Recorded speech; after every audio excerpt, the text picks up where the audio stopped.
मैंने आपको बताया था कि जब जहाँ पे भी ह्यूमन बॉडी के अंदर कोई सिस्टम होगा उससे रिलेटेड कोई ना कोई डिजीज़ प्रेजेंट होगी। तो बिल्कुल इसी तरह क्योंकि सर्कुलेटरी सिस्टम से रिलेटेड भी बहुत सारी डिजीज़ होती हैं, तो इनको हम लोग स्टडी करते हैं disorder of the circulatory system के अंदर। तो जो सबसे पहले डिजीज़ है या मदर ऑफ ऑल डिजीज़ हैं वो हाइपरटेंशन होती है। मैंने आपको बताया था कि जो वेंट्रिकल होता है वो बहुत तेज़ी से ब्लड को प्रेशराइज जो होता है वो थ्रो कर रहा होता है, और वो आपके आउटर्स वगैरह में या आर्टरीज में जो होता है वो ब्लड को थ्रो करता है। अगर वेंट्रिकल्स जो होते हैं वो बहुत ज़्यादा प्रेशर से ब्लड को जो है वो थ्रो करना शुरू कर दें तो वो जो होता है वो हाई ब्लड प्रेशर कंसीडर किया जाता है। हाई ब्लड प्रेशर, जब आपका outer constantly high blood pressure को बर्दाश्त करता है तो उसके एक टाइम ऐसा आता है कि वो अपनी इलास्टिसिटी को लूज कर देता है और उसके अंदर जो होता है वो बहुत ज़्यादा प्रॉब्लम आना शुरू हो जाती है। तो जो हाइपर टेंशन के प्रेजेंट ये जो लोग बहुत ज़्यादा टेंशन्स लेते हैं उनके अंदर जो होता है वो हाई ब्लड प्रेशर जैसी बीमारी जो होती है वो आना शुरू हो जाती है। फिर इस हाई ब्लड प्रेशर की वजह से समटाइम्स ऐसा होता है कि आपकी ब्लड के अंदर जो होता है वो खून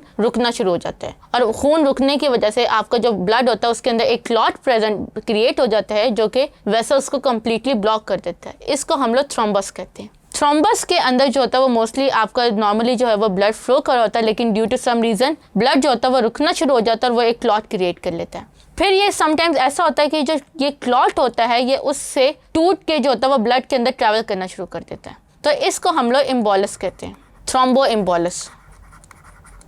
अब ये जो थ्रोम्बो एम्बोलस होता है ये बहुत ज़्यादा ख़तरनाक होता है, क्योंकि अगर ये थ्रोम्बो एम्बोलस किसी स्मॉल ब्लड वेसल्स में चला जाए तो ये ब्लड वेसल को कम्प्लीटली रोक सकता है, ब्लॉक कर सकता है, और अगर ये ब्रेन के अंदर चला जाए तो ब्रेन के अंदर जो होता है वो हेमरेज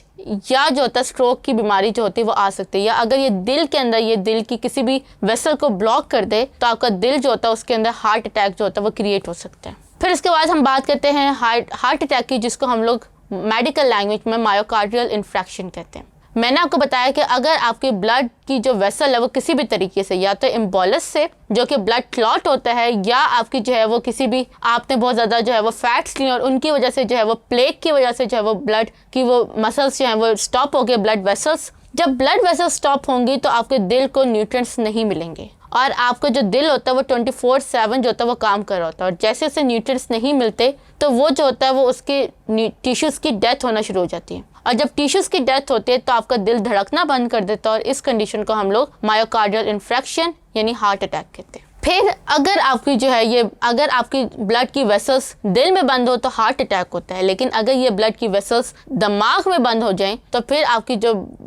ब्रेन होता है उसके अंदर ब्लड प्रॉपर्ली नहीं पहुंच सकता है, और जिस ब्रेन के पार्ट को ब्लड नहीं पहुंचता वो वाला जो ब्रेन का पार्ट होता है वो अपना फंक्शन परफॉर्म करना बंद कर देता है, और इसी को हम लोग स्ट्रोक कहते हैं। अब जो स्ट्रोक के अंदर जितनी डैमेज होती है वो डिपेंडेंट होती है कि उसने ब्रेन के कौन से वाले पार्ट को जो है वो मसल्स को डैमेज किया है और ब्लॉकेज जो है वो किस जगह पे आई है। फिर समटाइम्स ऐसा होता है कि ड्यू टू सर्टेन टेंशन्स, जब आप बहुत ज़्यादा टेंशन्स लेते हैं या जब बहुत ज़्यादा ब्लड प्रेशर हाई रहता है तो आपका ब्लड प्रेशर जो होता है वो हाई ब्लड प्रेशर की वजह से जो खून की नालियाँ होती है वो फट जाती हैं, और उस फटने की वजह से जो आपका ब्लड होता है वो आपके ब्रेन के टिश्यूज़ में डिस्चार्ज होना शुरू हो जाता है और ब्रेन के टिश्यूज़ को डैमेज करता है, जिसकी वजह से आप लोगों को ब्रेन हैमरेज हो जाता है। और जो ब्रेन हैमरेज होता है उसकी वजह अगर उसको समटाइम ये इतना डेंजरस होता है कि ये पर्सन की sudden on the spot death कर देता है। तो अब ये जो सारी बीमारियां होते हैं इनसे प्रिवेंशन के कुछ तरीके होते हैं, उनको अगर आप फॉलो करेंगे तो आपका सर्कुलेटरी सिस्टम जो है वो हेल्दी रहेगा और आप लोग भी हेल्दी रहेंगे। तो सबसे पहली चीज़ कि वेट गेन नहीं करना, क्योंकि हाई वेट का मतलब होता है कि हाई फैट सेल्स, और ज़्यादा फैट सेल्स का मतलब ये होता है कि आपकी ब्लड वेसल्स में प्लेग की डेवलपमेंट। फिर स्मोकिंग भी जो होता है वो आपके हार्ट और आपके सर्कुलेटरी सिस्टम के लिए इंतहाई ज़्यादा डेंजरस होती है।